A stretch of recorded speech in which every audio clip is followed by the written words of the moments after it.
You're watching YouTube, the cable access of the 21st century.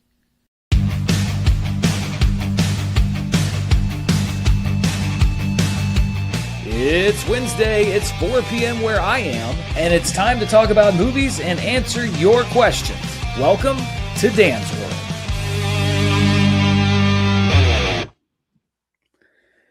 Hello, everybody, and welcome to another edition of Dan's World. Can you see me? Can you hear me? Always the first two things I think about. We have a big show planned for today. If you're watching during the interval of the England-Croatia game on the World Cup, which is a cracking match, as they might say across the pond. Apologies for the accent there. Welcome.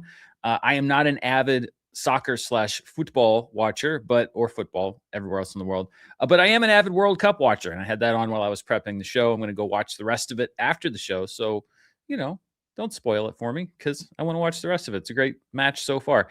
We are talking about the new trailer for Spider-Man Brand New Day. Speaking of spoilers, I know that some people don't like trailer talk, and I don't do a whole lot of trailer talk unless I see a trailer that I think is really interesting and exciting, which I did find the new Spider-Man trailer. But I also recognize that a lot of you don't particularly want to know what's in the trailers. So I want to just give the blanket warning right here. I am going to be talking about what is in the new Spider-Man Brand New Day trailer. So if you don't want to know about that, you can put me on mute, go watch the halftime of the World Cup or whatever, and come back when I'm done with it. So we are going to talk about that. I'm also going to talk a little bit about the merger between Warner Brothers and Paramount, and an interesting story that I saw come across the news desk a couple of days ago. And of course, your questions. If you have questions that you want to send in, I will definitely get to them if you send them in a super chat. I get to all of those questions every single show. I'll try to grab some from the chat as well if I have time. Please no ranking questions, just because it takes a while for me to come up with that on this fly, and I don't think that makes very compelling streaming. But we will also get to those. And if you have any questions or comments or whatever about the Spider-Man trailer or anything else that's happening in the world of entertainment, I got a sneak peek at a couple of them before the show, and I think there's going to be some interesting stuff to talk about. So let us talk about the new trailer for Spider-Man Brand New Day. It really is kind of like clockwork. When tickets go on sale, there is always, almost always, a new trailer that comes out. Of course, it doesn't hit theaters till the end of July, I think July 31st. It's got all of August to run. And briefly, just my thoughts on this. I went, the first trailer I thought was good, but those trailers are generally just sort of like, hey, this movie's coming out. Here's a little bit about it. This is the one that kind of gets a little bit more to the meat of the bone. And I will say, after watching this trailer, I got excited. I was excited about a Spider-Man movie coming out because I'm a big Spider-Man fan. This trailer got me excited about this Spider-Man movie coming out for a few different reasons. So let's jump into it. First and foremost, I know it's a trailer. I know that, it's 3 minutes of a movie, but I have to say, getting a better look at the suit, the Spider-Man suit in this one, again, as a big fan of Spider-Man growing up and reading the comics, this could end up being my favorite suit in a Spider-Man movie. I love the look of this. I love how much it goes back to that comic book feel. This Spider-Man, Tom Holland's Spider-Man, because of the way they brought him into the MCU, he always sort of had the tech suit, the Avengers, the Stark tech. And it looked great. It looked like Spider-Man. But this one, to me, I love the DIY aesthetic, because this is the first time that character has really done the red and blue Spidey suit with the DIY stuff. We've seen him do other makeshift stuff in the past. But I just love the look of that suit. I look at that and I just think of just old school classic Spider-Man. So that's got me excited just on an aesthetic level. And then we get a little bit more into the plot of the movie and what it's actually going to be about. We knew this already from the first trailer, but something's going on with Peter Parker. Something's going on with his powers, kind of unlike what happened with Tobey Maguire's Spider-Man. Instead of his powers slowly fading away, it looks like they are going into overdrive. Something going on with the mutation. He's leaking web fluid. Poor guy. It happens to the best of us. But this, could be intriguing, because the idea of Spider-Man's powers taking control of him, I think, is something that we haven't really explored in a movie before. And I understand that, for a lot of people, we have explored a lot of things in the Spider-Man universe before. But I think that this is an interesting possibility. I'm not, when I talk about the comics, I haven't read every Spider-Man arc. I know that this is perhaps based on an arc that I haven't read. But cinematically, I think it's an interesting way to take the character and, finds him at a very interesting time in his life. And one of the things that I liked about this trailer is that it is able to jam into 3 minutes or whatever that storyline, and also a look at the past of this Spider-Man, the present of this Spider-Man, and sort of the future of this Spider-Man. So we got some returning characters. Michael Mando is back. Well, that's not Michael Mando. That's Tom Holland, which is great. So, well, yeah, that's right. I put these in order for a reason, and then I forget the order. That's how it's going. But yeah, when I talk about the past of this Spider-Man, where he's been, obviously coming out of No Way Home and what happened with Aunt May in that movie, we're going to get some acknowledgement of that. And I mean, that would be bad enough if that's where we find Spider-Man. But of course, he's also without friends because of everything that's going on. And what I like is we see a little bit more of Ned and MJ in this trailer. Ned has got his board together trying to figure out who Spider-Man is.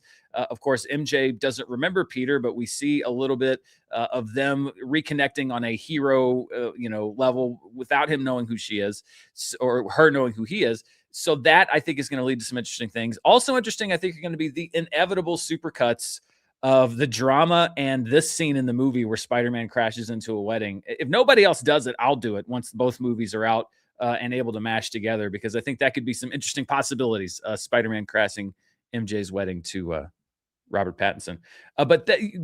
So to me, I like that it says, okay, this is a Spider-Man where we're not ignoring what's happened in the last movie. It's actually a crucial part of the film. And I don't even really know how you could ignore what happened in the last film.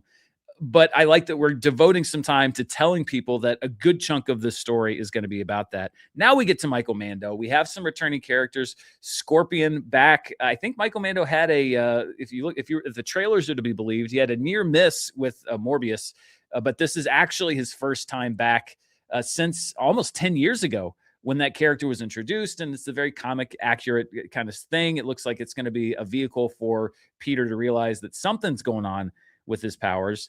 We have the Punisher coming in, and the Punisher and Spider-Man are two characters that are linked together, again, in comics lore, going way, way back to the very beginnings of the Punisher. And this, to me, I mean, the incorporation could always go bad depending on how it's written in the script.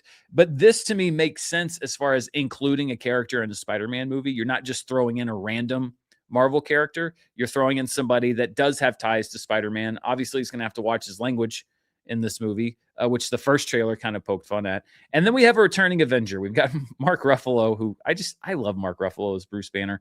We knew that Mark Ruffalo was coming back again from the first trailer, and it makes sense. Spider-Man has something going on with his DNA. Some mutation is going on with his DNA. So of course the person that he is going to seek out is the hero that he knows but who no longer knows him, who is probably the foremost expert on what happens when your DNA is altered and how you're able to control it. And even if that was just the inclusion of Mark Ruffalo in this movie, I think that would be fun, because I like the dynamic between Tom Holland and the actors who play the Avengers, and Mark Ruffalo and Peter Parker and Bruce Banner. That all kind of makes sense to throw them together. But what this trailer revealed for the first time, and I want to make very clear, I don't read leaks, and I don't read a whole lot of like the people that know what's in the movie but pretend they don't know but actually do know. Anything that I know about this movie is based off of anything what's been reported in the trades and what I can glean from the trailers and from the different publicity materials. And the big reveal for this one, and the realities of marketing, I get it. Maybe this would have been more fun if you didn't know about this in the theater. So if you don't want to know about this, this is your last chance to turn out. But the big reveal is that this movie will feature the return of the Hulk. And not just the Hulk. It looks like our old school Hulk, the angry Hulk, the one that's going to fight our heroes and not just have intellectual discussions with our heroes. This was such a great shot. I loved this shot in the trailer. And I am a Hulk fan. Really, if you go back to Marvel, like which Marvel character was I aware of and did I know about the first of any of them? It's probably the Hulk, because when I was a kid, I'm talking 5-6 years old, I watched the reruns of the Bill Bixby TV show, The Incredible Hulk. So I'm always excited to see the Hulk pop up in a movie. And then we have a Hulk Spider-Man, what looks like some kind of battle. It's probably going to be a Mr. Sunday Movies thing of, they punch for a bit and then they're mates. But still, the fact that we get this Hulk back and it looks like more of the original sort of uncontrollable Hulk, I think is a lot of fun. So we have a follow up from the old movie. We have returning characters. We have Avengers coming back and being incorporated into the film. Then, of course, we have some new characters. We got our first look at Tremel Tillman's character, who's trying to recruit Spider-Man to stop some kind of menace. What is that menace, though? That's the question, because much like No Way Home, I think that they are still holding some big things back from us. We have this group of what look to be ninjas. There's been some speculation about who those ninjas might be. Are they the main antagonist of the movie? It certainly seemed in the first trailer that they were being set up to be the main antagonist of the movie. They make a lot of appearances in this trailer, but we also have this mystery person who is, to me, from this trailer, looks like this could actually be our main obstacle, antagonist, villain. I don't really know. Obviously, they don't want to reveal who this is exactly, but just looking at the tea leaves here, we have a movie about mutation. We have a mystery character who obviously has some sort of powers. If you look on the screen there, there's DNA there. So we have a franchise in, let's say, the X-Men that Marvel is looking to relaunch with Avengers Doomsday coming out later this year. And hey, wouldn't it be interesting to start that arc in Spider-Man Brand New Day? So could this be a mystery Avenger? It's somebody who appears to have some sort of a mental power that could mind control a lot of people. There's a few interesting possibilities, and considering that this looks like a pretty young person and somebody who was on 2 feet, then the possibilities get even smaller. But I think that there's a lot that we're not. And again, I don't tune into the rumor mill. I don't tune into the spoilers and all that stuff. So I just think that there's a lot more to this particular storyline than we know in the trailers. And I think that it's going to be very heavily connected to Avengers Doomsday. That's just my guess. I don't know. The other thing that I really liked about this is, Marvel movies get a lot of flack for looking very flat and looking very generic. I actually liked a lot of the look of this movie that we saw. Destin Daniel Cretton, will see what is brought to the table as far as the look of this movie. But I thought that it was, it actually looked interesting. I mean, some scenes were flatter than others, but I think it has an interesting look. And there's some shots like that Hulk shot and a few others that I really enjoyed. And the other thing that I like is that this really does seem to be leaning into the character of Spider-Man. And there's this little bit toward the end where he's doing this banter about stretching before he gets into the fight. That reminded me of my favorite scenes from the Andrew Garfield era, that very old school quippy Spider-Man who is just like, he just jokes because it amuses himself and it makes himself laugh. And it shows to me that they're not going to lose the nature of the character entirely in the movie. Who knows where this scene falls exactly in the film? Maybe it's at the very beginning. But this also seems like a movie that's very much about the nature of being Spider-Man. And I think what they've kind of smartly set up with this franchise so far, in definitely in No Way Home, but also in the Spider-Verse movies, is that Spider-Man specifically amongst heroes is somebody who in every universe has to deal with similar problems. And each Spider-Man that we're seeing is about how this particular version of the character is able to overcome these problems. It's really started with Aunt May in the last one, which is sort of the beginning event for a lot of other Spider-Men. This one comes sort of in the middle of his journey as a superhero. And then we have echoes here. We have the powers going wrong. That's obviously something we saw with Tobey Maguire's Spider-Man. Even down to you seek out an academic for help. In one universe, it's Kurt Connors. In another universe, it's Otto Octavius. Here we have obviously some problems with Spider-Man going to Bruce Banner for help. But I think that it's sort of smart the way that they've set this up, because it's not just, oh, Spider-Man is completely different in every universe or every part of the multiverse, which he is. I mean, they're different versions of Spider-Man, but they can sort of unite over struggling with the same sorts of things. And that to me is a way that I think you can riff on the same themes across different actors and across many, many years now, over 20 years now, and have it not feel stale, because each one is a little bit different. It's got its own spin. It's got its own flair. And I think that I'm actually kind of impressed by how the Spider-Man universe, even across now, Sony owns it, but it's also incorporated with the MCU, has established this for the character so that you can tell similar stories, but also stories that kind of go in their own direction and not make it feel like you're just out of ideas. So that's something that I like and something that I'm impressed by. And then, I just like Tom Holland in this part. I really do. He is a really, really good Spider-Man. And I like the fact that they're not trying to pretend that he's still the same person that he was when this whole franchise started. He's not still acting like a high school kid. He's a Spider-Man who's gone through some trauma. He's a Spider-Man who's getting older, whose friends are getting older, and now he's dealing with some sort of progression in how he even identifies his powers as a superhero. So, there is the chance, there's the risk that with this movie that they put so much into this, that they jammed so much into this, that it feels overstuffed. And it wouldn't be the first time that a great trailer has been cut out of a movie that just has way too much going on. But I like the mix of things that they've introduced in this trailer. The mix of different elements of Spider-Man, his present, his past, his future, and what direction it goes is obviously down to the movie. But to me, if the task is to cut a trailer that makes somebody who's a Spider-Man fan excited about this movie, when in reality, I mean, we've had Tom Holland's Spider-Man for almost 10 years. This doesn't, to me, feel like just another Spider-Man movie, which is kind of how I felt, only because I didn't really know much about it after that first trailer, because it was a teaser, really. This to me says, okay, it's not just because it's a Spider-Man movie.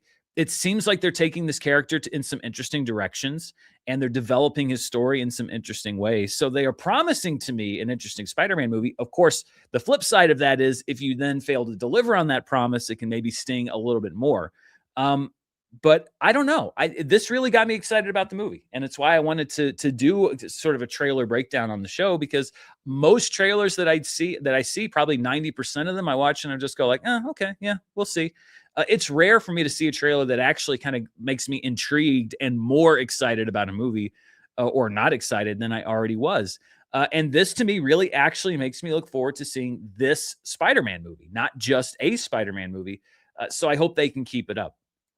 So yeah, kind of big thumbs up for me on the Brand New Day trailer. I think it introduces some intriguing possibilities, and I think it also is holding. I don't feel like I saw everything in the movie. The only thing I think they could have held back was the Hulk stuff. But again, I understand the realities of marketing. You want to get people in seats, and that's going to get people really excited, especially the MCU hardcore crowd. But it really kind of energized me for the film. So mission accomplished for Sony.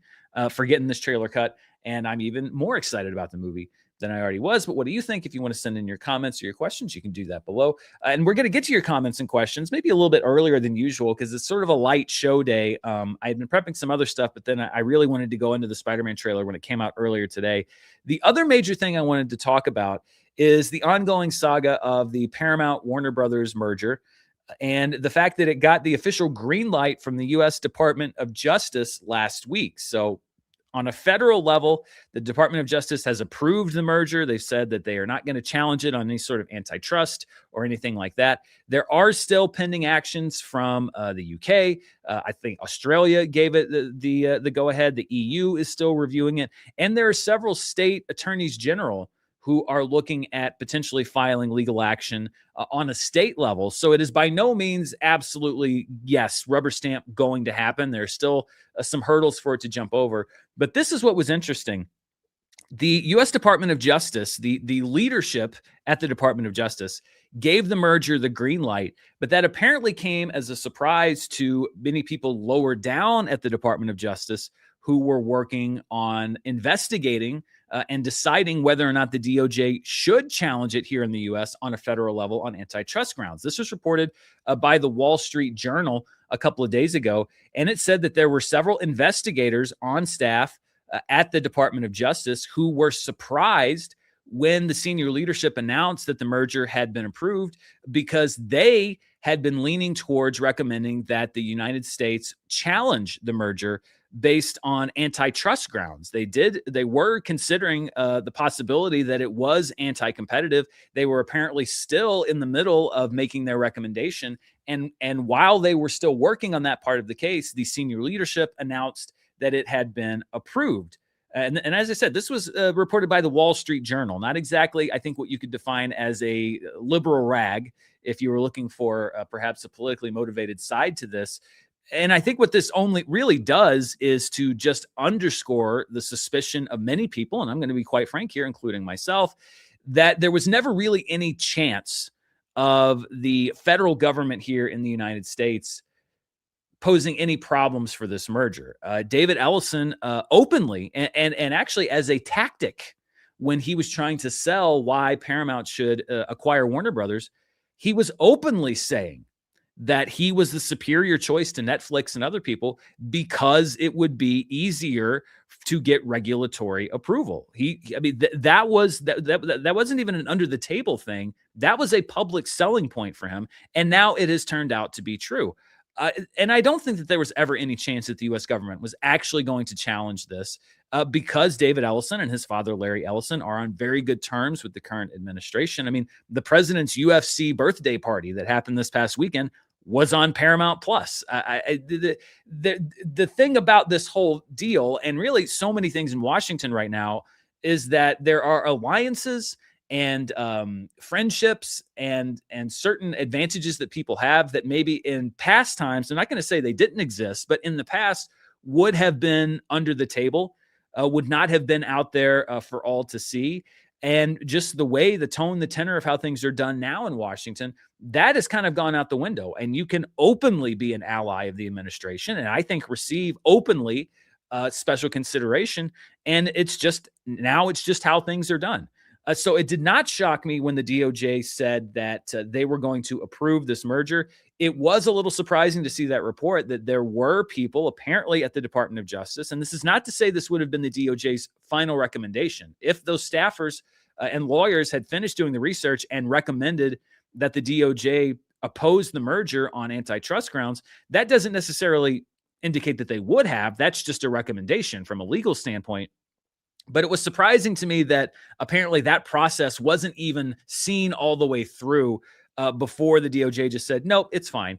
So now, there is that the clock is sort of running before the ticking fee, which is the amount of money that Paramount would have to pay if the merger is not approved by a certain date, which they moved into, I believe it's the end of the third quarter this year in order to be the more attractive deal to take down Netflix and for them to get Warner Brothers. But the clock is ticking on that.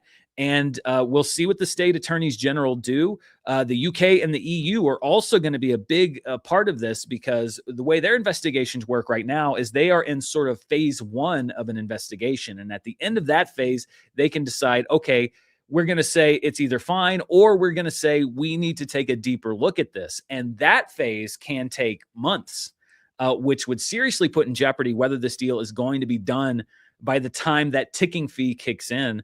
Which would sort of make a lot of people a little bit more squeamish than they already are. But the United States on a federal level will not be standing in the way of the merger between Warner Brothers and Paramount. That's not really a surprise. The surprise here, I think, comes in that they apparently didn't even really let that process play out. And there were some people at lower levels who disagreed with that decision or potentially did. But that's just the way it goes. That's just the way things are shaking out right now. So stay tuned on Warner Brothers and Paramount because that very much is still not a done deal, but it is a done deal as far as the United States is concerned. And that's really all I've got for the news today. I'm looking at, I don't mean to and ah too much, but I'm also looking to see if I can grab some comments. Imish says, we are so close to a full-blown Vought America. Well, there's no supers, so I guess we've got that going on. But many people think that we're moving that way, and it certainly doesn't do anything to disabuse anybody of that notion. Carter Lovejoy says, mark my words, within the next 15 to 20 years, Disney will end up buying Paramount Warner Brothers. I mean, here's the thing. I don't think that any studio should own Warner Brothers. I was against it with Netflix. I'm against it with Paramount. I think they're all destructive to the entertainment industry. But I would be curious if the Netflix deal had gone through. Something tells me that it would not already be approved by the Department of Justice. I think I think there would be hearings. I think that Ted Sarandos would basically be living in Washington, D.C. because he'd be going in front of Congress. You can't prove a negative, but I very vehemently believe that this would have been a much tougher process for Netflix than it is for Paramount. And I also am not sure if the Department of Justice would even have ever approved a Netflix deal. But that's just my supposition because I can't prove that something, that's just guesswork. But I feel pretty confident in that. All right, let's take some of your questions. Like I said, a little bit earlier than usual, but you guys have been asking a lot of really interesting questions lately. You just got punked one said, what are your favorite and least favorite movie genres? I don't really think I have a least favorite or favorite genre because there are so many different types of movies that can be made inside of all genres. And if it's a great story, then the genre is just kind of window dressing or how you're choosing to tell the story through setting and maybe types of characters. I would say like if I'm left to just pick a movie to watch, westerns are probably the genres that I've seen maybe the least of. And I like a good sci-fi movie or a good comedy, but I don't really have anything for or against those two genres. I'm not prejudicial for or against them. That's really just personal preference. When I can watch any movie that I want, those are the ones I kind of gravitate towards the most. And westerns are ones maybe I gravitate towards a little bit less. But I have seen in my life some fantastic westerns, so I'm not saying it's a bad genre. Al109 says, assuming Paramount buys WB, it's a very timely question. What's more likely, Paramount ordering DC to integrate Robert Pattinson's Batman into the DCU or to reboot DC again? I mean, I don't think that the higher ups at Paramount really care who Batman is in the DCU. I think they care about money. It would be hard for me to see David Ellison, calling James Gunn into his office and saying, you have to make Robert Pattinson the Batman to the new Superman. I just don't see that happening. I think they care about money. So I think that a lot of it will depend on what the DC movies do going forward. I think the Batman Part 2, depending on how it does, will go forward. But I think it's much more likely of these two things. I think the more likely thing is that they would decide to clean house and restart DC than to get to micromanage to the point where you're trying to pick which Batman is part of the DCU. Because according to what James Gunn has said, it seems like that would be over his objections. And I don't think that that would be a good idea for anybody. So of the two, I think a clean slate would be the case. But I also think that David Ellison I don't see him hyper focusing on DC specifically unless it becomes kind of catastrophic for the studio. Andrew Gonzalez 459 says, can you tell the story about Lance Henriksen, an honest trailer reaction that you guys scrapped? Great job with everything, Dan, and hope all is well. Thank you. Wow. That I have not thought about that story in a very long time. Yeah, briefly. I think we talked about it many years ago on Screen Junkies, but this was probably again 10 years ago when Screen Junkies Plus, which was our short-lived streaming service, was active. We had a whole bunch of different shows that were happening. Most of them were not on YouTube. And we would occasionally get celebrities, mainly because Casper Van Dien, who was part of Screen Junkies Plus, did a show called Cult Classics, and he knows so many people in the entertainment industry, so he could call in favors and get actors to come in. And one day he had Lance Henriksen on his show to talk about his career, and we had started Honest Trailer Commentaries. At that time, I think it was a Screen Junkies Plus exclusive, so we were shooting something else in the studio, and while we were shooting, from across the hall where they were shooting Casper Van Dien's show, in walks Lance Henriksen. And the idea was floated, hey, we've got Lance Henriksen here. Let's do an Honest Trailer commentary with Lance Henriksen because he's in Aliens. Lance Henriksen is an old school Hollywood guy. And he's a little grizzly. And that day he was a little surly. And to his credit, in his defense, nobody had really explained to him what Honest Trailers was or what Honest Trailer Commentaries was. They just brought him into a room and said, sit down and watch this and talk about it. And so we played the Honest Trailer that we did for Aliens. And I think he thought it was like a serious commentary on the movie. And so one of the early things was like, one of the early jokes I remember that he was like, what? It was like, revisit the truck stop bathroom that is the Aliens franchise. And the joke was that, the Aliens movies have kind of a grimy aesthetic to them, particularly the first three. But he was not prepared for that. He's like, what? It's like truck stop bathroom. And he's just like, I think he thought that we were insulting the movie and insulting him. And if you remember the way that the Honest Trailer commentary was a horseshoe kind of shaped desk. I was sitting there. Spencer was sitting there. Joe was sitting there. I'm not. I don't know if that was the full compliment or not, but I want to say I was next to Lance Henriksen or one seat away from him, and he was kind of looking around. And let me tell you, when you are staring down the barrel of a potentially angry Lance Henriksen, I don't care how old he is or was, you go into self-protection mode. And so we all immediately were like, yeah, Spencer, what was that joke? And threw Spencer under the bus immediately. We're like, well, he's the head writer. Spencer wrote that. And so Spencer was forced to deal with an angry, surly Lance Henriksen. And it was one of the most uncomfortable watches. I mean, we sat and watched the whole trailer after that. I don't know why we finished it. I just don't think he understood what it was or what our intention was. And it was kind of funny to us, but also slightly terrifying because, again, if you've seen Lance Henriksen angry in a movie, it kind of matches what it's like to be in a room with Lance Henriksen when he's not very amused by something. So it was a little bit terrifying, which we found funny, but ultimately we decided that we would not release it because it didn't make him look great. And again, that was more of our fault because he was not properly prepared for what it was than it was us. Like, I'm not anti Lance Henriksen or anything, but that was genuinely one of the most terrifying moments of my life. And we unquestionably threw Spencer Gilbert under the bus. Sorry, Spencer. It's survival of the fittest. Rochester Producers 8847 says, do you think you'll ever try to kit bash your Lego Enterprise into a Nebula class? No, for a couple of reasons. Number one, I just love that Lego really a lot. Really a lot. I love that Lego a lot. Number two, I'm not great at building Lego sets, like kit bashing and all of that stuff, because I'm just bad at, and I think I've talked about it before, my brain does not do spatial orientation very well. I can't, it's tough for me to orient pieces and figure out how, if I put this here and that there and this thing here, it'll make this shape and all that stuff. I'm very bad at that. For example, I have a very bad sense of direction. I can't read a map to save my life.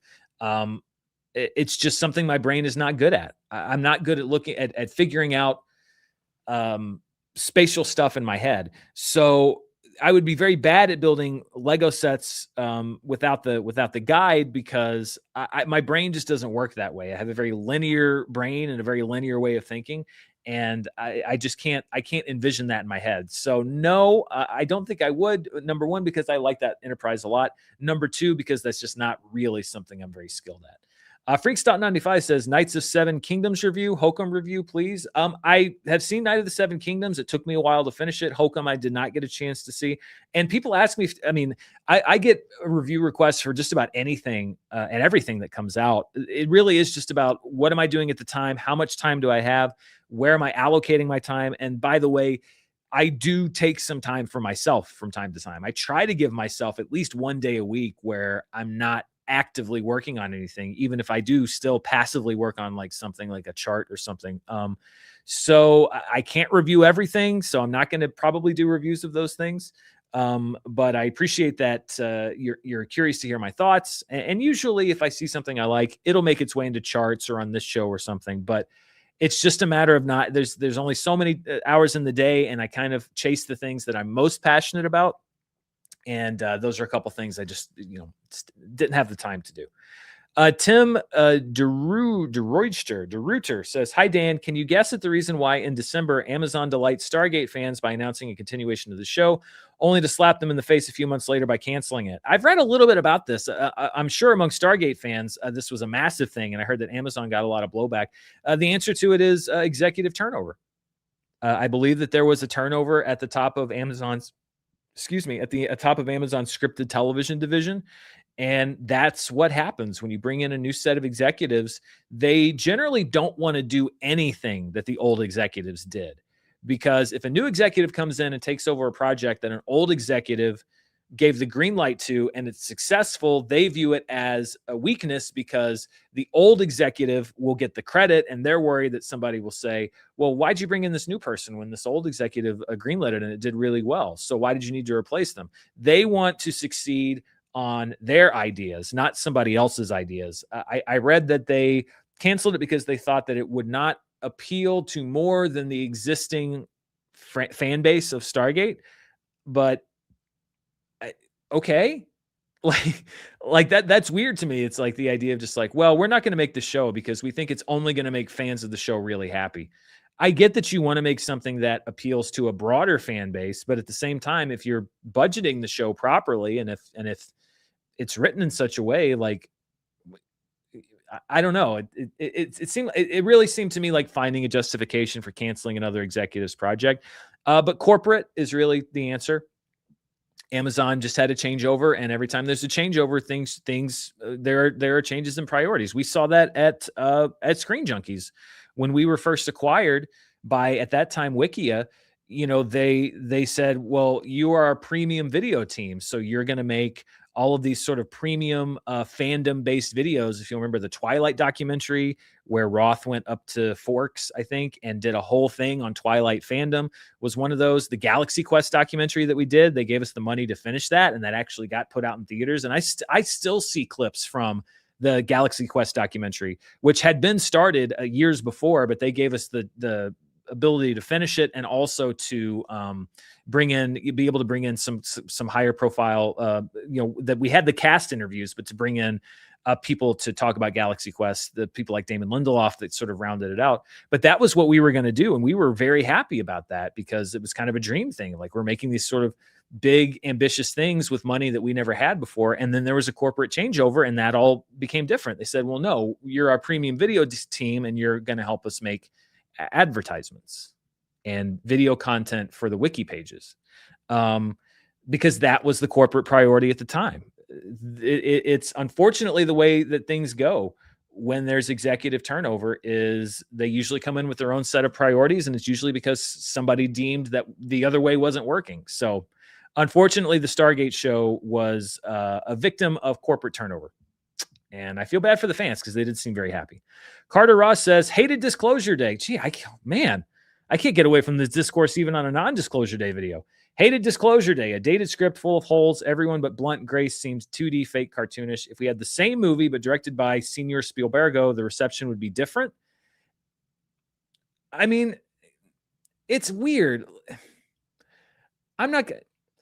So it seems to me like a lot of the criticisms I've seen, and I've seen a lot. I mean, I've talked about for the last week or so how it's odd to me that the online discourse about Disclosure Day seems so almost universally negative, when you look at the metrics kind of outside of that. It's a movie that's certainly not got exceptional word of mouth, but it seems much more mixed than the almost universally negative. And there are certain things that I keep seeing over and over again. And one of them is, well, if this movie had been directed by anybody but Steven Spielberg, you'd be much more critical. And I disagree with that. I don't think that I would well, first of all, if it was directed by someone other than Steven Spielberg, it would be a different movie that might not be as good. One of the main things that I said about Disclosure Day was it was not a great script, and it was redeemed by Spielberg's direction and by the acting in it. That's not to say that only Steven Spielberg could have sort of papered over a lot of the problems with the script, but he's a great filmmaker, and that's one of his gifts. But there seems to be this idea of just like, if you watch the same movie with a different director's name on it, you'd feel differently. And I disagree, because that's basically saying I am incapable of having an objective opinion about a Steven Spielberg film.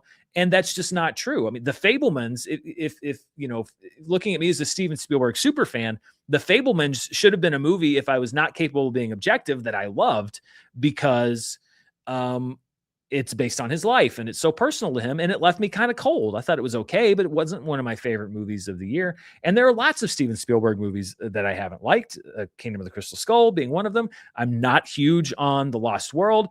A lot of his stuff, 1010, I'm not a huge fan of. I don't hate it, but I'm like, oh, wow, this is one of the most amazing movies ever. Like, I'll fully acknowledge he's been in a bit of a slump with some highlights here and there.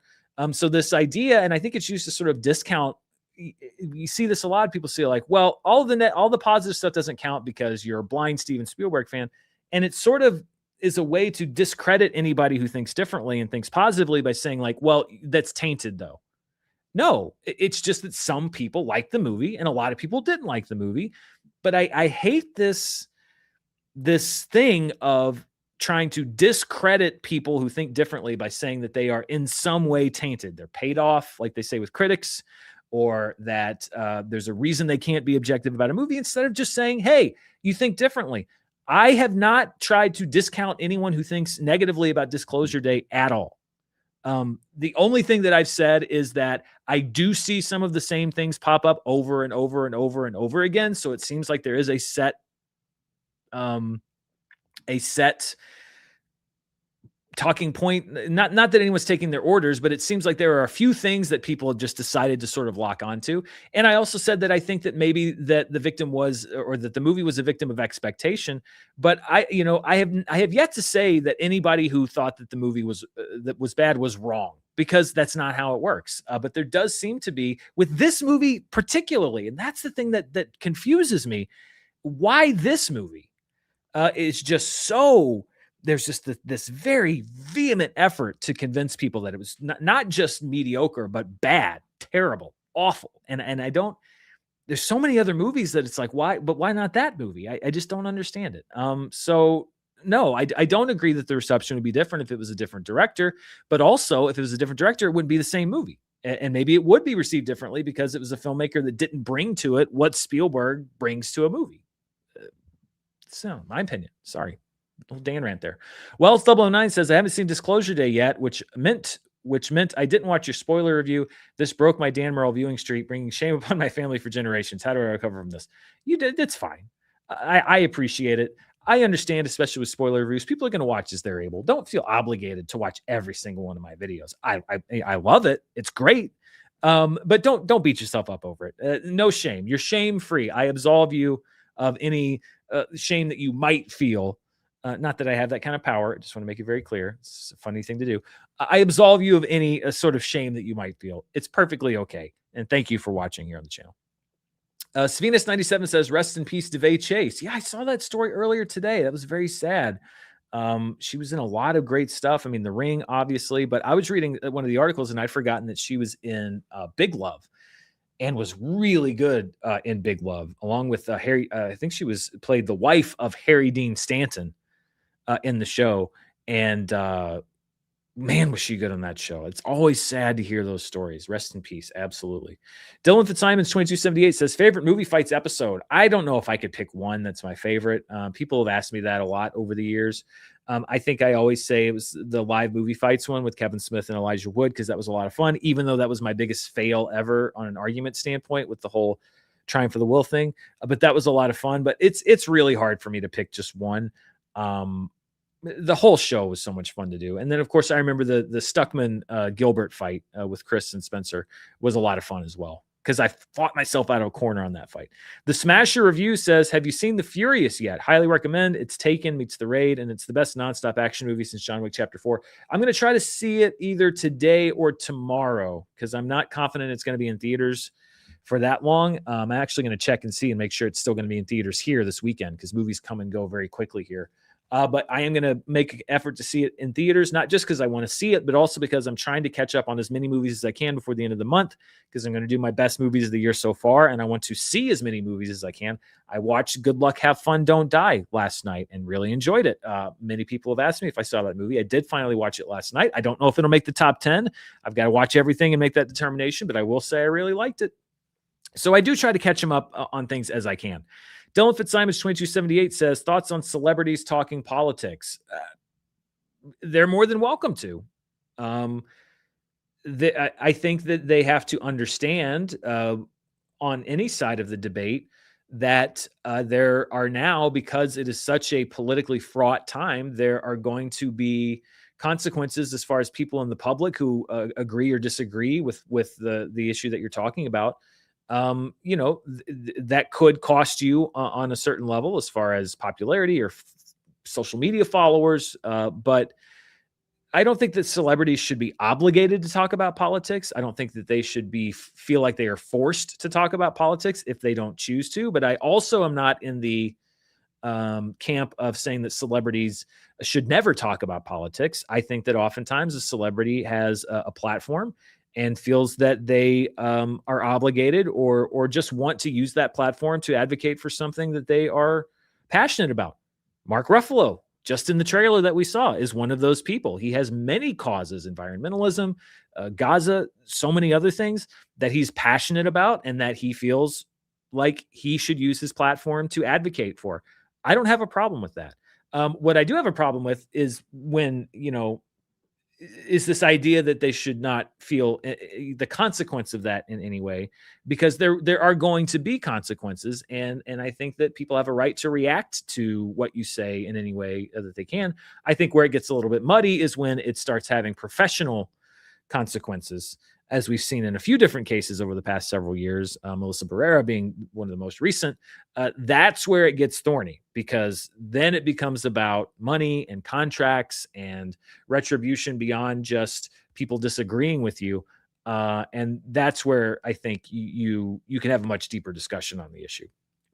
Dylan Fitzsimons 2278 says, favorite Steve Martin movie or role? I mean, we're getting into ranking questions here, but all right, Dylan, I'll roll with it. Off the top of my head, The Jerk. Steve Martin is a hilarious person, but The Jerk for me that's my kind of stupid and that's my kind of funny. So that's the first one that pops into my head. Favorite Dan Aykroyd movie or role? I mean, it's hard for me not to say Ray from Ghostbusters, because Ghostbusters was such a huge part of my early movie going life. It was one of those movies I had on repeat when I was a kid. It was like Ghostbusters, Batman 89, the TV cut of Ferris Bueller's Day Off, because my mom would let me watch the real one with all the language, and a few others. So it's hard for me not to say Ghostbusters. I liked him in, he's good in Sneakers. I liked him in Sneakers. I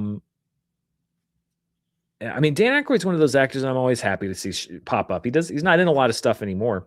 But I just think he's just a funny guy. And then, Blues Brothers, you can't argue with Blues Brothers. How have you been? Says, did you see the trailer for Gato? If so, thoughts? Yeah, I saw it. That looked interesting. I mean, it's really more. It's the teaseriest of teasers. But I like that kind of change a little bit in Pixar style, and yeah, looks interesting. Metal and Magi 6486 says, did you see Taylor Swift's speech for the Songwriter Hall of Fame? Steven Spielberg presented the award and she praised his influential storytelling and imagination. I thought it was a sweet moment. I did not. I'm not usually on the Tay-Tay train 24/7. So I did not see that. But that I would agree. I mean, he does have a lot of his storytelling and imagination helped to shape the modern state of movies. So, and I've never made any excuses for the fact that I do love Steven Spielberg, but I am also capable of judging his movies objectively. The Tyler Take says, do you think MJ and Ned possibly remembering Peter by the end of the movie would cheapen Peter's sacrifice in No Way Home? Also, odds of a potential Daredevil appearance. I mean, it depends on how it's done. It depends on what Peter goes through in this movie, and what is the process through that potentially happens in the next movie. I try not to get too far down the road on stuff like that. And the answer would be yes, it could, maybe, but so much of it is about execution. So much of it is about what are the choices that are made creatively to get to that point or to not get to that point.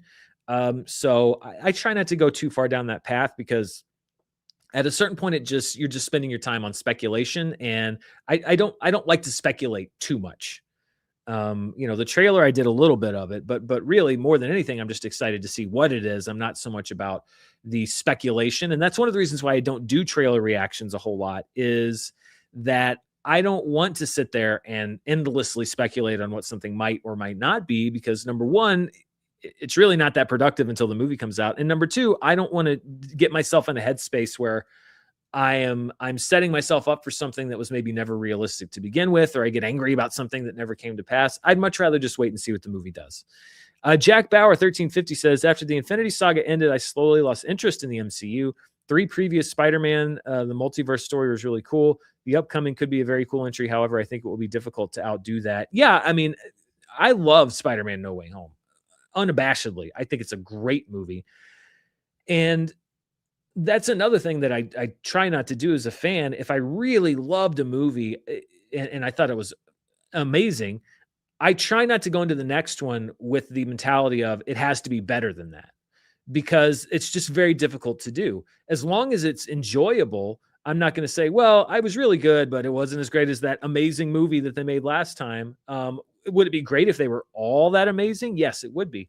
But I try not to make it so that my sort of ultimate metric of success was it better than the last one? It's more of just like, did it work? Did it fit into the story? And if it was a good movie and I enjoyed it, that's usually good enough for me. Jelly Rings 22 says, do you think any studio will pick up Miller's last Mad Max movie? Well, Furiosa kind of makes it harder because of the performance of that film, and it would seem like even more of a risk. And I understand a Mad Max movie, maybe it has Tom Hardy, maybe it doesn't, might be seen as less of a risk. But George Miller to me doesn't seem like somebody who's going to compromise on his vision of what he wants to make, and so and also he seems like somebody who probably wouldn't compromise on theatrical, which may limit his options with some of the streaming studios and streaming services. So I hope that a studio will, but if I were going to place odds on it, I would say it's probably more likely that they won't than that somebody will. But I would love it if they did. Yanir Shaked 745 says Spider-Man trailer was brilliant. Do you think that this is the chance for the MCU to hit 1 billion again? PS, your humor is the best. Thank you. Yeah, I think it's got a great chance at hitting 1 billion again, because Spider-Man sort of transcends the MCU. Kind of how Batman stands outside of the DC universe or any universe he might be a part of it. Spider-Man is maybe more than any other Marvel character the one that's most capable of nothing tied with the overall overarching Marvel universe is going to really affect his film. And so, yeah, I think it's got a great shot. Tully Quinn says, how do you cope with franchises we love getting turned into bloated BS that gracelessly abandon every aspect that made them satisfying and unique? Well, it used to make me really angry. I see what happened with Star Trek, and I see what happened with a lot of other things. It used to make me actively angry, but I guess over the last 10 years or so, these companies have kind of beat me into submission, because now it's just sort of like, I just am surprised when that doesn't happen. It's just a nice surprise when it doesn't happen. And I expect it to happen with everything else, which is terrible. That's a terrible way. It's why it's hard for me to get excited about Star Wars or even, Lord of the Rings or stuff like that, because it's just happened so often. It's like, well, I don't want to get my hopes up anymore.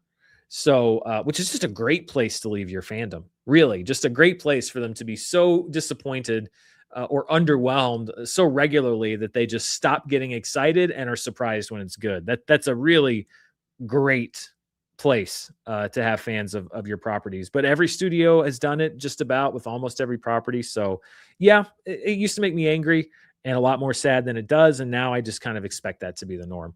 The Tyler Take says, how do I convince my brother who hates horror to watch more horror movies? He's missing out on so many great movies. I dragged him to back rooms and he still hasn't forgiven me. Well, I mean, I was not a fan of horror for a very long time. And then I was with somebody for a while who was a big fan of horror. And so, she would want to watch horror movies around Halloween. And so we would. And I realized that there are actually a lot of great horror movies. Now, is horror my favorite genre? No. And I do dread going to see some horror movies because I don't like jump scares. I don't like the anxiety I get when I'm watching a horror movie. But if it's good enough to put me through that, then it'll be fine. It's just that a lot of them aren't. So it could just be that your brother genuinely doesn't like horror movies and won't like horror movies. And I would say the worst thing you could do is to force him to watch horror movies because he is never going to like him and he's just going to resent you. So that's not a good thing. But if you think it's because he hasn't seen the good horror movies that would make him understand the value of the genre, then I would curate a list for him. Curate a horror list and say, I know you hate horror movies, but watch these 5. And if you watch these 5, The Thing and Halloween or Scream or one of the Nightmare on Elm Street movies or Invasion of the Body Snatchers from 1978 or one of the Romero zombie movies or Shaun of the Dead. It's a horror comedy. Maybe you could ease him into it that way. If you curate a list for him and he sees some of the best that the genre has to offer and he's still like, yeah, I just don't like horror, you may have to throw it in because it's not for everybody. Not every genre is for everybody. So, I'd say show him the best. And then if he still doesn't like it, you may have to stop taking him. Spencer C 1996 says, will you be playing GTA 6 if it ever releases? Absolutely, I will. Yeah. I remember buying GTA 5 day one. I think I actually maybe bought an Xbox 360. I could be wrong about this, but I'm almost positive. I either bought an Xbox 360 just so I could play the last Grand Theft Auto, or I remember anxiously waiting because I'd pre-ordered it anxiously waiting for the disc, shows how old I am, to show up on my doorstep so I could play. I mean, I've been playing Grand Theft Auto all the way back to my PS2 days. So yes, I will absolutely be playing Grand Theft Auto if and when, or let's say when or if it ever releases. AJM29994 says, "Hey Dan, have been watching since the Screen Junkies days. Always love the work. Have you been watching the World Cup? How are the metrics looking out there?" Yeah, I've been watching the World Cup religiously. I've watched at least a match a day. There have been some days where I watched 2 or 3 matches, and it's also been fun because my nephew, who was on the soccer team that I was helping, my best friend coach, he is into soccer, and he is, of course, a big Messi fan. He's a big Cristiano Ronaldo fan, and he also has been watching. So we did a World Cup theme for our soccer league this year, and we were Uruguay, and he wanted to come over and watch Uruguay play. So that his whole family came over the other day, and we watched the Uruguay game, and I made him a little watch list of like Team USA and Argentina and Portugal and Uruguay. So I'm hoping to watch a couple more games with him. So it's been the first time I've really been able to do that with sort of like a younger generation, and watch them kind of experience it. I've been watching a lot of it. Like I said, I don't ever really watch soccer at all. But I do every 4 years, because to me, it's not just, I mean, when you see the game being played at a world-class level, it is kind of different than watching MLS, or the Premier League. I don't really watch at all. But I also remember watching. I do watch the Euro matches too, because when it's a group of players that are playing for their country, and it's not just high level football, but it's also, there's so much at stake, and there's so much pride, and there's so much of just like national identity, and everybody's coming together and watching it at once. I think it sort of transcends the game a little bit, and it's a really fun experience that you only get every 4 years. So, yeah, I'm watching it. From what I've read, they're highly viewed games, and I'm enjoying it. I really am. Team USA tomorrow. Go USA against Australia. It's gonna be a tough game. Although, golly, man, we played great in our first game. Botanicus 2921 says, "What do you think is your absolute best video on your channel? What are you most proud of?" Oh man, that's a tough question. I mean, one of my big things is I always want to make sure that what I put out is something I'm proud of. So there are very few that I have regrets about, where I say like, oh, I shouldn't have done that, or I made a mistake, or I could have done that better. They happen from time to time. But the one that I'm the most proud of, that's hard to say. I like doing interviews. So honestly, some of the videos I'm most proud of are some of my least viewed videos. I did an interview with John Michael Powell, who directed an indie movie called Violent Ends earlier this year, that I really, really was proud of, because it went deep into the process of making an indie film and what it's like and what's the experience like. And I just love the insight that he brought to that. And I was really proud of that video. And it's one of my least viewed videos. The studio logo video that I did, I think it's picked up in views over time, but when it initially came out, it's a 2-hour video, I think, about the origin behind the production company logos for all the major studios, which is maybe the most hours I've ever put into a video. It's not one of my most viewed videos, but I'm really proud of it, because I put a lot of time and work into that. So there's usually kind of an inverse relationship between the movies or the videos on the channel that I'm most proud of and the ones that people watch the most. But generally, there's very little that I put out there that I would not stand behind and say, I think this is a good example of what I can do. Maybe once every 6 months, it'll be a video where I made a mistake, or I'll go back and I'll say like, well, that was kind of ill-informed, but I generally try to make sure I'm solid with whatever I put out. Real Serious says, "Hey Dan, how you doing?" I'm doing all right. "Some friends and I have a film podcast. I know. We do it as a fun hobby, but I'm just curious if you have any advice for someone who talks about film on YouTube." Be authentic. Don't just try to chase a trend and do what somebody else is doing and hope that maybe people will watch you solely because you're copying somebody else, because even if that works for a little while, I don't think it's a long-term strategy. But just work on being unique. What is unique about you and your group of friends, your dynamic? What is special about the way that you talk about movies? That to me, I think, is the most important thing. Is like, there's thousands of people you can listen to talk about movies or anything else. Why should it be you? And the answer to me is always because you bring something to the table that somebody else doesn't. So lean it. Don't try to replicate. Try to be the first you and not the 1000th somebody else. Jonathan Rios Edit says, I love IMAX, but playing devil's advocate, isn't it odd that there's such a huge IMAX push when less than 1% of screens are IMAX and even less real IMAX? Well, it is the premium viewing format here in the United States. It does offer something that, especially for films that are in true IMAX, films that are shot in IMAX or shot for IMAX, it offers something that you can't experience anywhere else. And when it's done properly, I think that it is kind of an unparalleled experience. So I think it's just aiming to reach a certain very motivated consumer. And when you have movies like The Odyssey that are built literally, or Dune, the Dune trilogy, that are made for that sort of experience, then I think that it lifts the whole industry as a whole. So I think that there is a very concerted push, but it's with the understanding that if they get that message out to those very motivated moviegoers who maybe will only go see a movie because that is the one thing that you can't really get at home, is that sort of scale. Then I think it makes sense to push it like that. And I love movies that are shot for IMAX and shot with IMAX cameras. I love going to see a movie like that, and I wouldn't see a movie like that anywhere but in an IMAX theater. And I think they know that.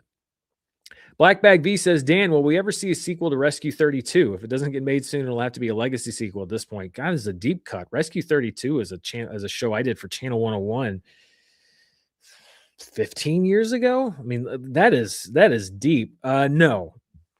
I mean, the sequel would have been if the audience at Channel 101 had voted the show back, and they did not. So, no sequel. If somebody wants to take up the mantle, they can, but I think we've all aged out of those parts. Spencer C. 1996 says, favorite Jackie Chan movie. I haven't seen as many as I'd like. I did recently see Police Story 1 and 2, and they are fantastic films. So it'd be hard for me not to say that, but that's with the caveat that there are many, many, many more that I have not seen that I should see.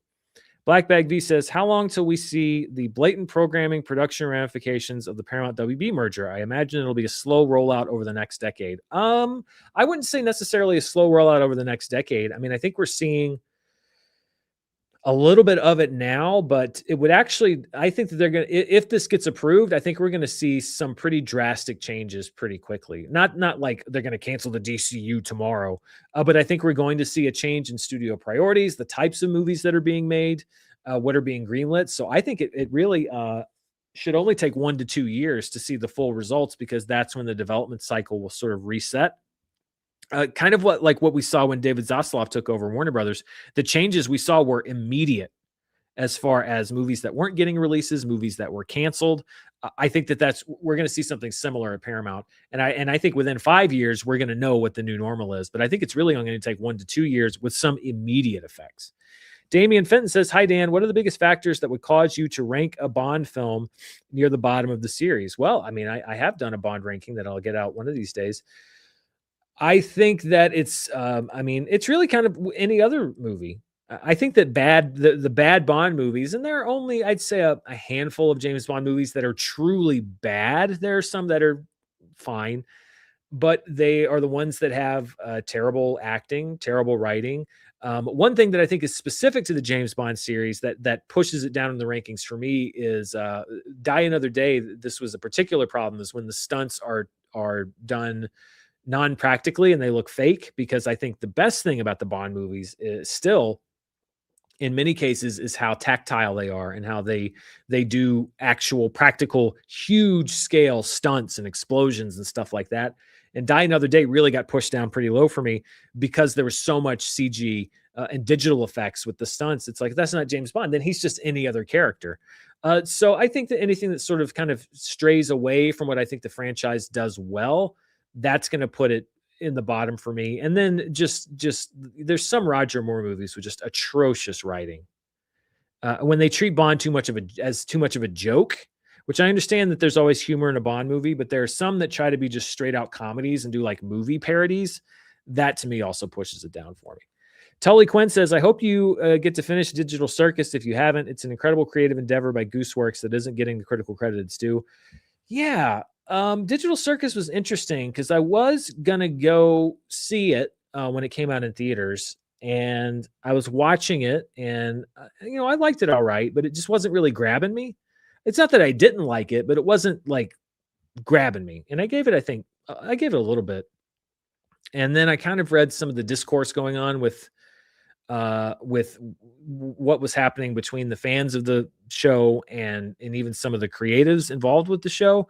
And I ultimately decided maybe this would get a lot of views on the channel, but number one, I'm not exactly sure if this particular thing is going to resonate very strongly with me. Again, not that I didn't like it, but it's just like, some things are for you and some things are maybe a little bit off your wavelength. And also, it's like maybe the views will be good, but if I feel like if I don't love it, then I could just really be opening myself up to a miserable few days, and just wasn't really interested in that. So I ended up not finishing it or going to see the movie because I just didn't know if that was going to be a worthwhile endeavor for me. But it's not that I didn't like it, and I may finish it someday. But yeah, I don't know. It was just kind of an interesting process with that with me. Cartoon 49 said, should 1997 be ranked as one of the greatest movie years? I think it's up there. I think he has some great movies that are made in 1997. It's certainly worthy of debate. Historically, is it a top 5 or a top 10 movie year? I'm not really sure. There are great movies that come out every year, but I think that 1997 was kind of a watershed year for a lot of. It was sort of the maturation of the indie movement in many ways, and sort of the ultimate breaking into the mainstream that the ice had already been cracking for the last few years. And you have some great movies. I mean, Titanic, obviously, Good Will Hunting. LA Confidential. So many great movies that year. It'd be up there. Yeah, it's in the discussion. Jake 129. Thank you for the super chat. No message, but I appreciate it, Jake. Thank you for watching. Crusader 38372 says, "Sound the horns. This Sunday we are back on Westeros and war. Can't wait. LOL." Also watched Disclosure Day and loved it. Is it a heist movie? Maybe, but man, the news scene is heartbreaking. If the listen ending sparks debate, did it work? Well, I think that a movie that inspires conversation does work. My problem is, like, I'm fine with discourse and debate, but it just doesn't seem like there's much of that. It's all just sort of dismissiveness and you can, and that's fine, but it's just, I don't know. It just seems kind of out of whack with that movie compared to other ones. House of the Dragon season 3, I'm excited. Season 2 is a bit of a letdown for me, and that wasn't necessarily all their fault. There were some budget issues and cutting the season short, but I've heard great things about this season, so I'm looking forward to it. Phil Smith says, "Hi, Dan. Would you prefer 24 Jump Street or another Austin Powers movie? Also, Fox buying Roku for $22 billion. What's that about? Would I prefer 24 Jump Street or another Austin Powers movie? I'd say 24 Jump Street. I mean, haven't we said all we need to say with the Austin Powers franchise? Not that it wouldn't be good. I think it could be good, but I think a lot of the jokes had already kind of run their course by the time we got to the end of Goldmember, and now we're 20 years down the road, more than. Whereas 24 Jump Street, I think, is the more ridiculous it is that the movie's being made at all, I think the funnier it potentially is, because it's always been about how stupid it is to make a 21 Jump Street movie and then a sequel to that movie. So I'm more excited by 24 Jump Street than I am the concept of another Austin Powers movie.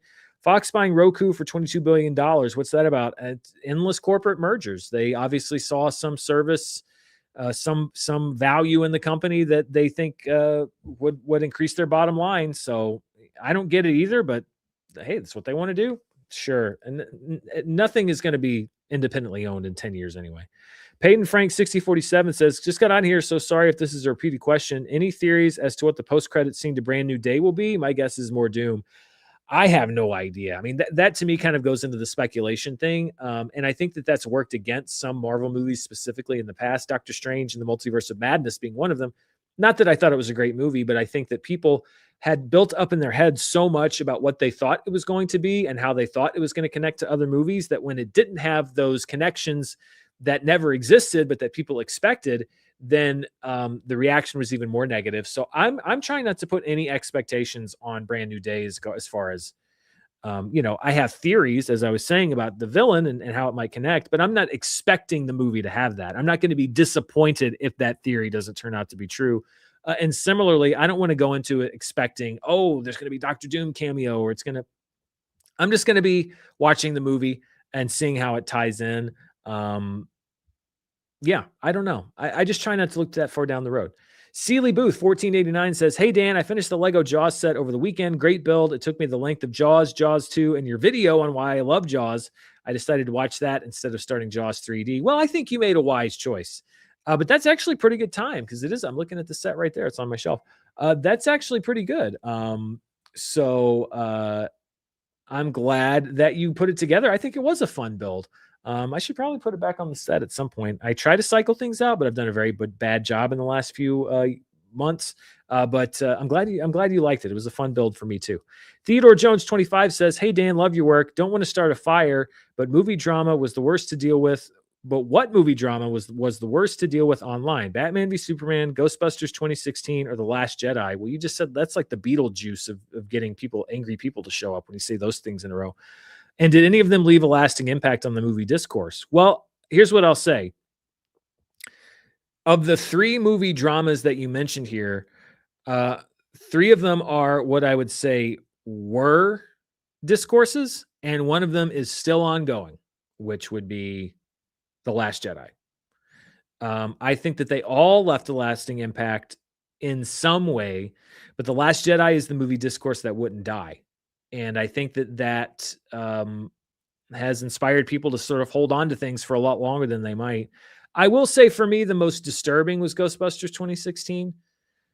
Not because it was a great movie. It was a fine movie. I didn't love it. I didn't hate it. But I thought that there's a lot of stuff that was mixed in there that was kind of ugly and that I hadn't seen at that point, and that has kind of exploded in the 10 years since that movie came out. That to me kind of like disturbed me the most. And again, not that everyone who hated the movie had a problem with the casting. It's just that I think that there was a lot of that mixed in with some folks, and it was disturbing for me to see that. And I feel like that has perpetuated in the last 10 years. But the one that I think has been the worst, the quote unquote worst to deal with online has got to be Last Jedi, because I still get questions about it, despite for the last 8 years or 7 saying I don't really have anything else to say about it. Loot One said, "Do Dan's rules allow sneaking snacks into the movies?" I personally don't choose to do that. Just because if I'm going to snack at the movies, then I'll give the theater that business. But I don't frown on it. Because I understand it's against the rules, but the prices are very high. And for me, I would rather somebody buy a ticket and maybe bring in a drink or candy or something than for someone to just not go to the movies at all. Although it is an option to watch a movie without snacks. You can do that; it's allowed. But no, I don't frown on it upon it. I just don't choose to do it myself. We're getting toward the end of our questions, so pretty much last call coming up here to send your question in. Black Bag V says, "Sorry, we need to know once and for all, best and worst Clint Eastwood movie. Don't worry about James Franco." It's a callback to a couple weeks ago. I I don't feel like I've seen enough of Clint Eastwood's filmography, and I've seen a lot of Clint Eastwood movies to definitively say this is the best and this is the worst Clint Eastwood movie. He's made so many. And I think that because I'm not hugely well versed in Clint Eastwood films, I haven't watched a lot of the ones with a bad reputation, because why would I pick a bad one to watch when there are so many good ones to watch? What's his best movie? I mean, it's hard to top The Good, the Bad, and the Ugly. It's one of the best movies ever made. I think if you're going to go a little further down the line in his career, I am a big fan of In the Line of Fire. I think that's a really, really, really good movie. And I think he made a lot of forgettable ones in the 90s as well. The ones that were kind of pale imitations of In the Line of Fire, names that I can't even remember. But if I have to pick one of the worst ones that I've seen, I did not like The Mule. That is a weird movie. That was a weird, weird, weird movie. He has multiple threesomes in that movie that he directed. I'm not going to say it's terrible, but that was the weirdest one of his that I watched. All right, unless something else comes in, this will be our last question. Skunk Hunt 42 says, "I know it's not much, but just wanted to send some support your way. I've been a huge fan for many years. YouTube would be a darker place without you." Well, that's very kind, and that's an amazing amount. Any amount that you want to send on a super chat is incredible. Thank you very much, and I appreciate the sentiment there. That I do try to sort of provide a place of that might counterbalance some of the more darker, more cynical places on YouTube, although I slip into it myself from time to time. I'm not going to act holier than thou. But that's a very nice compliment to get, because I do try to at least stay somewhat even keeled and a little positive. So yeah, thank you. That's a very nice compliment. And thank you for the super chat. Let's see. Best Clint Eastwood movie is Back to the Future Part 3. That is a clever answer. In sheer 01. You might be built for movie fights someday. Buy ticket, buy popcorn and soda, sneak in candy. Yeah, I see a lot of people sneaking in drinks really, more than everything else. I was raised sneaking snacks into the movies. That's from Ivy's in 8860. I mean, a lot of people were. I don't think it's an unpardonable sin. I get why people do it. Is it possible for opening an OnlyFans account from your daddy's home? Not. I'm not the daddy coming home in that case. Not a, no. OnlyFans is not on my list of things to do. The Last Jedi started Star Wars on the trajectory that it is today. Yep, a lot of people think that. Save a Bond ranking video for the next Bond movie release. The YouTube algorithm will boost it up. Yeah, I've thought about that. I think if I can actually get it done in time, what I've actually thought I would do is finish it, have it on the video or on the channel unlisted, and when the Bond casting is announced, so when the next James Bond is announced, which we're getting close to that point, to release it then. And so to be like, hey, this was a break glass in case of emergency video. Let's talk about the best James Bond movies, because I think that would be pretty algorithmically proper. But I have to get it done in time. Tampon lollipops. Okay. Finally got to see an episode live. Love what you're doing, Dan. Keep up the amazing work. Wide right. Okay. I think you might have left other comments on this channel, because there is somebody that keeps leaving a comment that are very complimentary. And then they end it with wide right, which is a dig at Florida State because they've lost multiple big games to Miami. Wide right. So it's like a nice compliment followed by the most painful sports memory you could ever imagine. It'd be like if I had a friend from Boston and I was just like, you are the most amazing friend I've ever had, and I really appreciate your friendship. 18-1. Thank you for the nice compliment, but it is, it's a reminder of painful times. Red Carpet Talk says, I get super invested in the Olympics since it's rare versus other sports, so too time consuming, since I would want to watch everything. Yeah, Olympics I also watch when they're on. Petra Koroma says, how do you maintain your authentic chill kindness when so much of the entertainment commentary space has become so toxic? Thank you for doing it, by the way. I appreciate that. I just am myself, and I get fewer subscribers. That's pretty much it. I don't really have a secret. It does bother me from time to time, but I just try to be who I am. I try to be myself. Ashmeyer21 says, just finished ET with my son, showing old Spielberg before introducing him to the new. Thought it cool, but he was concerned with the lack of parenting. LOL, 80s kids vibe. Yeah. It is interesting looking back. And I had an amazing mom. I think it's more that there are a lot of parents that I think are, and I don't have kids. This is an outside observer's opinion only. And I know some amazing parents, including my best friend and his wife. But from the outside in, for what I observe, I think that there are a lot of parents who are maybe a little too ever present, because but I think in the 80s maybe it was the other way around. Maybe a little more presence should have been required. I don't think we've quite gotten that Goldilocks and the Three Bears just right there. But it is interesting to see a lot of kids just like, wasn't anybody watching you? I'm like, no, there were many of us spent long periods of hours at home alone. I know I did after I got old enough to where I wasn't a danger to myself when I did that. There were many, every day I would spend 2 to 3 hours at home by myself. And you don't see that as much anymore. But yeah, it is definitely a bit of a shock when you see, oh yeah, kids would disappear for hours at a time with their friends. You had no idea where they were and no way to contact them. And you just trusted that they would come home on time. And if they didn't, well, then you would get worried. It was a bit of a different vibe. Ready Player One didn't even get this much discussion. I remember a lot of discussion around Ready Player One, but there were a lot of people that didn't like it. I don't remember it being as negative as it was about the film.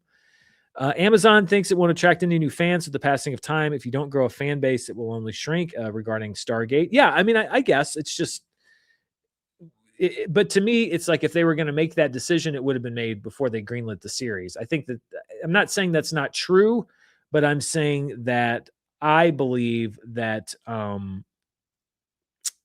it was used as a reason to do it and also not have to do a thing that another executive had come up with.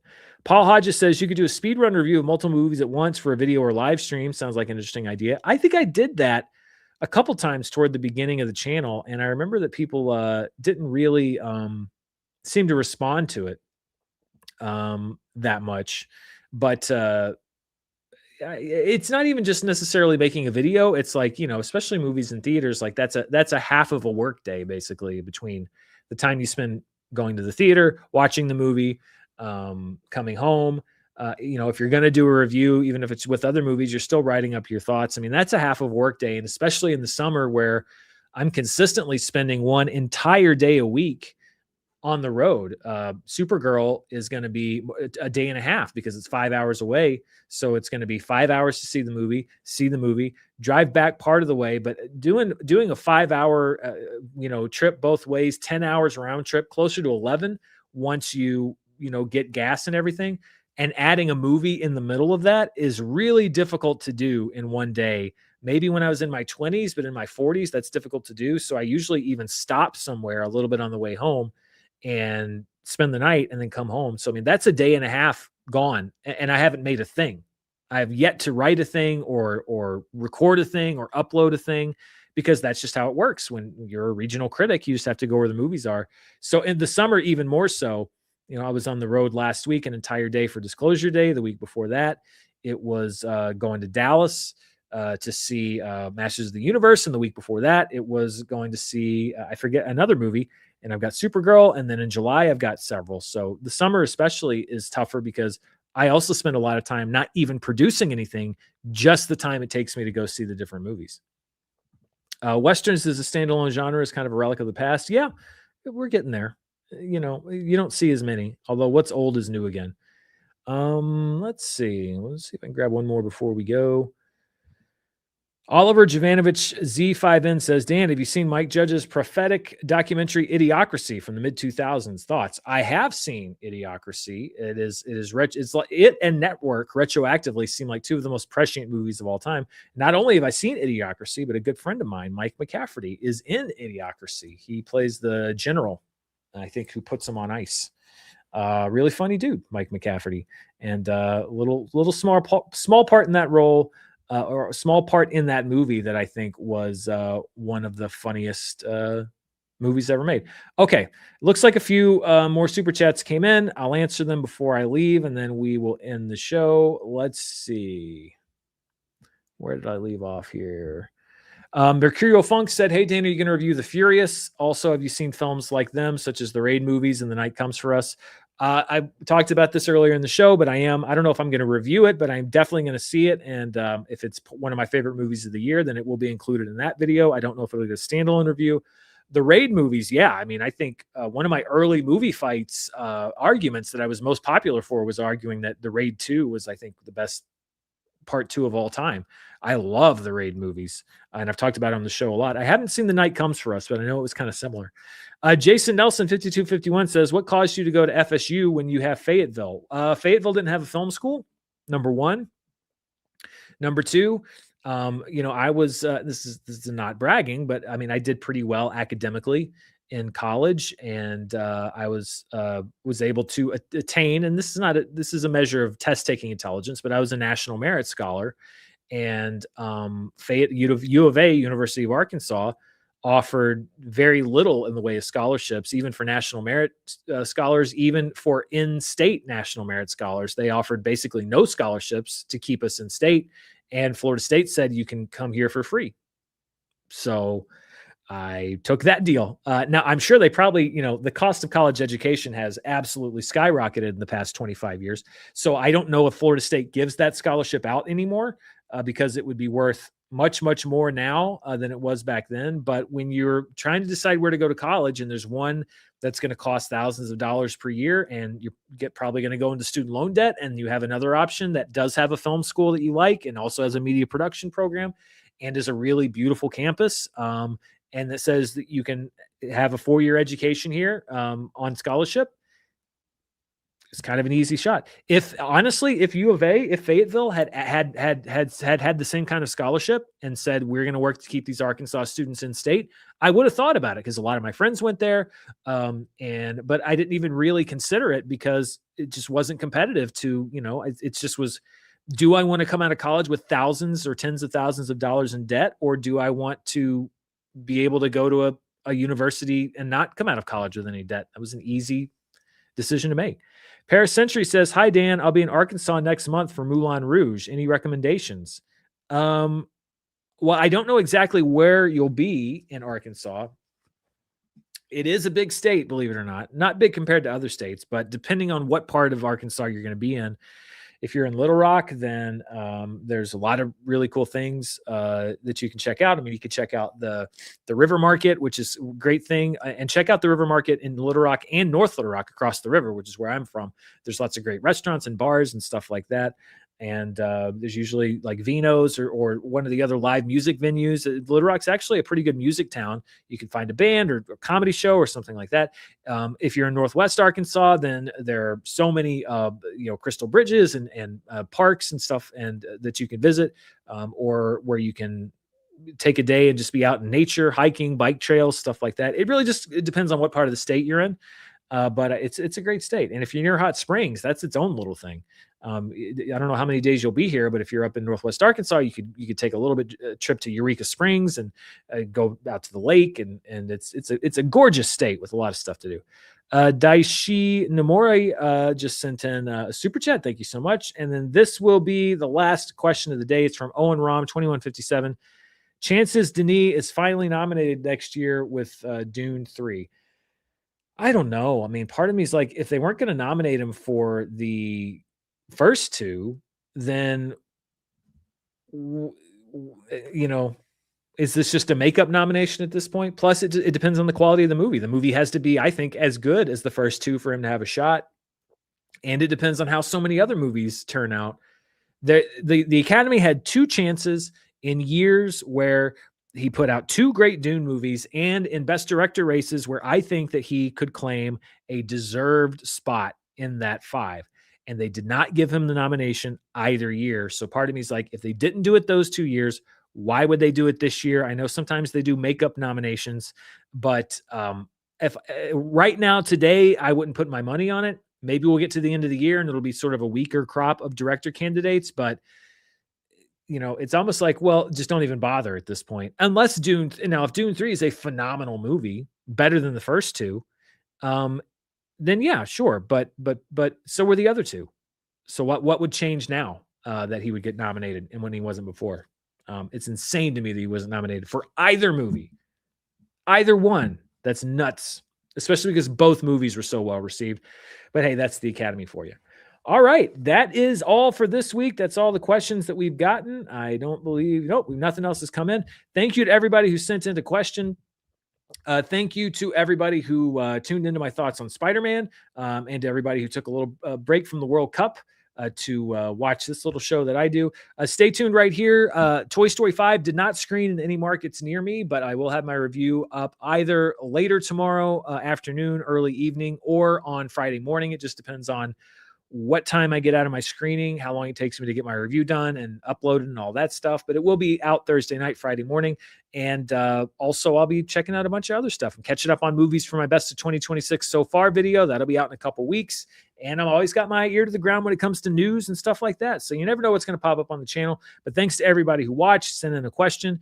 Be sure to stay tuned right here for the latest in movie news, reviews, box office, and more. And I'll see you next time. Bye.